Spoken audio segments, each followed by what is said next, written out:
বিক্ষোভ দেখাচ্ছি আমরা, এই রাস্তায় হাঁটতে পারছি না, এই এক কোমর জল। এর আগে জল হয়েছিল, বন্যা হয়ে গেল দুবার বন্যা হয়ে গেল। আমরা এই এক কোমর জলে মানে এক কলসি করে জল নিয়ে গেছি। এই রাস্তা থেকে কাটা যায়, আমরা প্রত্যেকে যাই, আমরা এই মানে 20-25টা ফ্যামিলির ভিতরে বাস করি, প্রত্যেকে যাই। বাচ্চা কাচ্চা স্কুলে পাঠশালা যেতে পারছে না, আর এই পরে আমার যা পা ভেঙে ফেলেছে। এটা কি ব্যক্তিগত রাস্তা না পাবলিক রাস্তা? সামগ্রী রাস্তা। কি চাইছেন এখন আপনারা? আমরা চাইছি অবিলম্বে এই রাস্তাটা হোক। কোথায় এটা? এটা এই পূর্ব রমাপুর ঘোষপাড়া। কি নাম আপনার? কল্পনা মণ্ডল। আমাদের বাচ্চা কাচ্চা সব বেরোতে পারছে না, স্কুলে যেতে পারছে না, কাদা জল ঠেলে ঠেলে। আর আমার ডেলিভারি বৌমা আছে এক বাড়িতে। কি হচ্ছে সমস্যা? রাস্তা থেকে না যদি বেরোতে পারি, রুগী বের করে যাচ্ছে না। আমার স্বামী স্ট্রোক হয়ে পড়ে আছে বিছানায়, তাকে আমি যাই ডাক্তার কাছে নিয়ে যেতে পারছি না। কি কত কষ্ট এখানে বাস করছি, সেই ঈশ্বর ছাড়া কেউ জানে না। আপনার কি চাইছেন? আমরা চাই রাস্তা হোক। আপনার নাম কি রয়েছে? আমার নাম পার্বতী মণ্ডল। এই জায়গাটা নিয়ে বিক্ষোভ দেখাচ্ছে কয়েকটা ফ্যামিলি, মানে একই পরিবারের 2-3টে শরিক, তারাই বিক্ষোভ দেখাচ্ছে। ওটা একটা গলি রাস্তা ছিল, সেই গলি রাস্তায় তবু ওখানকার স্থানীয় পঞ্চায়েত মেম্বার বিগত দিনে কাজ শুরু করেছিল, কিন্তু শরিকানা দ্বন্দ্বে ওখানে কেউ রাস্তায় মারতে দিতে দেয়নি, যার জন্য এই কাজটা বন্ধ হয়ে আছে। এবং তারপরে সাহেবখালী গ্রাম পঞ্চায়েতের পক্ষ থেকে ওই কাজটা করানো আর সম্ভব হয়নি। আমার নাম আশুতোষ কামিলা, প্রধান সাহেবখালী গ্রাম পঞ্চায়েত। বাড়ির থেকে উত্তরে তরুণ মণ্ডলের বাড়ি থেকে দক্ষিণে হিমাংশু মণ্ডলের বাড়ি পর্যন্ত বিলান পর্যন্ত এই রাস্তাটা স্যাংশন হয়ে থাকে। রাস্তার বরাদ্দকৃত অর্থ হচ্ছে 3,63,600 টাকা। এটা বুথ নাম্বার বর্তমানে 194। কোন গ্রাম? এটা হচ্ছে রমাপুর, পূর্ব রমাপুর ঘোষপাড়া গ্রাম। কি চাইছেন এখন আপনারা? আমরা চাইছি অবিলম্বে এই জমা জলের হাত থেকে আমরা অব্যাহতি পাই, যাতে সুস্থভাবে জনজীবন আমরা জীবনযাপন করতে পারি এবং স্কুল কলেজের ছেলে মেয়ে তারা পাঠরত থাকতে পারে প্রত্যেক দিনের ন্যায়। তার জন্য কি আপনারা বিক্ষোভ দেখাচ্ছেন? তার জন্য আমরা বিক্ষোভ করছি এবং আন্দোলন করছি। সেই এটা যেন প্রশাসনের কর্ণগোচর হয়ে প্রশাসনরা তৎপরতার সহিত এটা যেন দ্রুত ব্যবস্থা করে। আপনার নাম? আমার নাম রামপ্রসাদ মণ্ডল, বাড়ি রমাপুর, পূর্ব রমাপুর ঘোষপাড়া। ওরাই ভিতরে যখন এই সামনের থেকে রাস্তাটা শুরু হয়, রাস্তার কাছ থেকে ওই ভিতরে গিয়ে ওরাই ওখানে ঝামেলা করে, এ বলে জায়গা দেবো, ও বলে দেবো না, এই করে রাস্তাটা বন্ধ করে দিয়ে সেই কাজ আপাতত বন্ধ। সেই সময় কি রাস্তা হয়েছিল? হ্যাঁ, পার্টির থেকে কাজ শুরু করেছিল ওরাই ভিতরে। এ বলছে জায়গা দেবো, এ বলছে দেবো না, আমি এতটা দেবো কেন, সে বলে ততটা দেবো কেন। প্রথম থেকে শুরু হয়েছিল ভিতরে, এই করেই রাস্তাটা হয়নি। সাধারণ মানুষ তারা বলছে যে 2 দিন থেকে 3 দিন কাজ হয়েছে, তারপরে কাজ হয়েছিল তো, কাজটা বন্ধ হলো কেন? ওটা খুব অসুবিধা হয়, আমরা যেতে পারি না, কাদা ঠেলে এত দূর যাওয়া যায়, ডাক্তারপত্রের কাছে যাওয়া যায় না, মাসে মাসে ডাক্তারের কাছে যেতে হয়। এই অবস্থায় চেক আপে যেতে হয়, মাসে মাসে সেন্টারে যেতে হয়, কিন্তু আমরা তো বেরোতে পারি না। কতটা অসুবিধা হয় আপনাদের? খুব অসুবিধা হয়। কি চাইছো এখন? আমাদের রাস্তা চাই, রাস্তা আমাদের যেন হোক। কি নাম আপনার? আমার বন্দনা মণ্ডল। কোথায় বাড়ি? বাড়ি রমাপুর ঘোষপাড়া।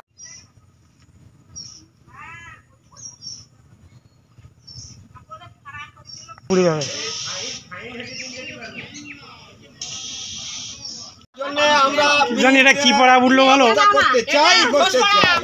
ঘোষপাড়া বলছে, ঘোষপাড়া ঘোষপাড়া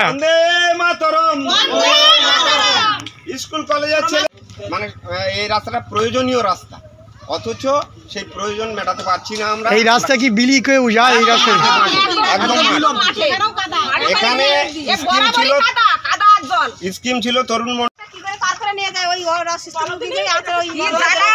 জ্বালার কথা আমাদের কেউ জানে? এখানে অসুস্থ মানুষ 600 টাকার রাস্তা হল না কেন, তার জবাব চাই, জবাব দিন। 3,63,000 টাকার রাস্তা হল না কেন, তার জবাব চাই, জবাব দিন। অবিলম্বে স্কুল কলেজের ছাত্রছাত্রীদের জনজীবন ব্যাহত হচ্ছে, তার বিহিত ব্যবস্থা করতে হবে, করতে হবে, করতে হবে, করতে হবে।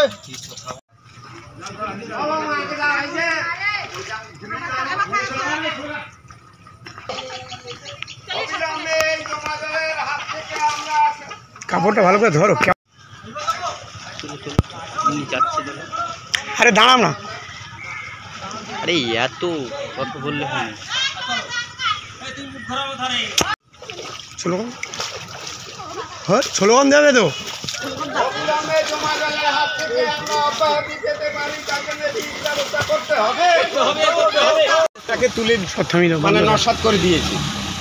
এবার যে জিনিস আমরা যেটা বুঝি, যেখানে কাজ হলে পরে কোথায় জল ধরা ওই সামনে 3 বার মাটি ফেলেছে। সেই বোর্ডটা ছিল এখানটা, ফেলে দিয়েছি। বোর্ডটা ছিল এখানে। বোর্ডটা থাকে না প্রত্যেকটা রাস্তা কমপ্লিট হয়নি, ইনকমপ্লিট, তবুও বোর্ড বসিয়ে দিই। এই রাস্তাটা জমা জলের হাত থেকে এই মানুষজন বাঁচে, তার জন্য বিহিত ব্যবস্থা করছি। এখানে পলিটিক্যাল কোনো চিন্তা ভাবনা আমাদের নেই, কারণ সাধারণ পাবলিকও এখানে হাঁটাচলা করে। এই রাস্তাটা যদিও আমাদের পারিবারিক রাস্তা, তবুও সাধারণ হাঁটতে দেয় না, কেউ কারো বাড়িতে তুই যেতে দেয়? যেতে দেয় না। কি কষ্টে আমরা ওই ধাপে ধাপে ওই জল ধরে যাই না। আমার দুটো নাতনি আছে, এখান থেকে স্কুলে যায়, কি করে এক মেয়ে পড়ে পড়ে এই মেয়ে এইসব কলেজে এই মেয়ে বারে গেলে এই বড় ছেলে, এই বাবা এই বড় এই ছোট আর বাড়িতে কেউ নেই, সবাই তো কাজ করতে গেছে। তো বড় ছেলেকে ডাকো না, লোকজন ছেলেকে ডাকে। ছেলেটা তোমাদের বড্ড পাঁচ পাকা ছেলে। এই স্কুলে মেম্বারকে জানিয়েছো তোমরা? সবাইকে জানিয়েছি, আমরা লিখিতভাবে জানিয়েছি। আমাদের অঞ্চল প্রধান, অঞ্চলের উপপ্রধান যিনি, ওনাকে 20-21 অর্থবর্ষে আমরা সব জানাই। জানানোর পরে আমাদেরকে মিথ্যা আশ্বাস দিয়ে কি মেম্বার আছে 50-60 জন। 50-60-70 জন আছে। এবার পড়ুয়া ছেলে মেয়ে আছে, বাচ্চা কাচ্চারা আছে, তারা স্কুল কলেজে যেতে পারছে না, বিশাল কষ্ট পড়ছে। একটু বাবা, একটু 2 মিনিট, পয়সাও এখানে খরচ করা হয়নি, সেটাকে বিভিন্ন পলিটিক্যাল স্বার্থে নষ্ট করে ফেলেছে। সমস্ত পকেটে ঢুকে গেছে। এখন আমাদের স্কুল কলেজের ছেলে মেয়ে যেতে পারছে না। ঠিক বলছো তো, না বললে হয় না। কারণ বিদ্যুৎ ব্যবস্থা করতে চাই। 3,63,000 টাকা রাস্তা হলো না কেন, তার জবাব চাই। জবাব প্রশাসনকে দিতেই হবে। সারা করেছিল যে পঞ্চায়েতের পক্ষ থেকে, পঞ্চায়েত সমিতি থেকে এটা করেছিল। কটা ফ্যামিলির ভিতরে? এটা ফ্যামিলি আছে, 20 জন ফ্যামিলি আছে। সেই ডকুমেন্টস আপনারা দেখে নিতে পারেন, ভেরিফিকেশন করতে পারেন, কারণ এতে কোনো মিথ্যার আশ্রয় নেই। এই রাস্তাটা ওয়ার্ক অর্ডার হয়ে স্যাংশন হয় 3,63,600 টাকা।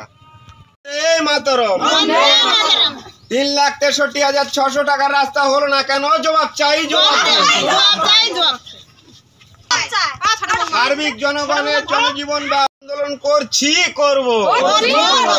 অবিলম্বে এই জমা জলের রাস্তার হাত থেকে আমরা অব্যাহতি পেতে চাই, এর জন্য আন্দোলন করছি, করব। বন্দে মাতরম। এই জমা জলের হাত থেকে অবিলম্বে আমরা অব্যাহতি পেতে পারি, তার জন্য জবাব চাই, জবাব দিন। স্কুল কলেজের ছেলে মেয়েরা স্কুল কলেজে যেতে পারছে।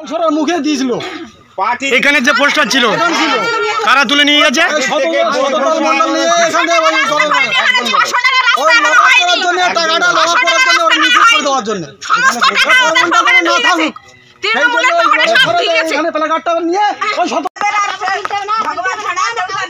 কেউ জানে এখানে কি করছি